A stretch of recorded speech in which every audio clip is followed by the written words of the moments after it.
তোমাদের ঘর কোনটা? আমাদের ঘর হেইটা। তোমার নাম কি? এহসানুল মোহাম্মদ এহসানুল করিম। এহসানুল করিম। তোমাদের ঘরে পানি ঢুকছে? ঢুকে না, দুই সিঁড়ি পর্যন্ত ঢুকে গেছে না?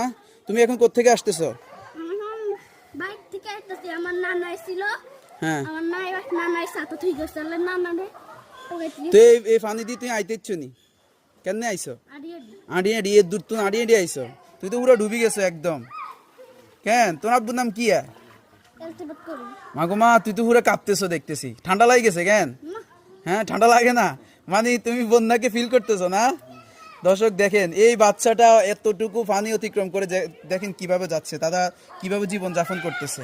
ওর কথা শুনে মানে মনে হচ্ছে একটা প্রাণ সঞ্চার হচ্ছে তার ভিতরেও, মানে বন্যা আছে, তারপর তার ভিতরে যে একটা শক্তিশালী একটা বিষয় কাজ করতেছে সেটা আমরা দেখতে পেয়েছি, যে সে কাঁপতেছে তারপরেও বলতেছে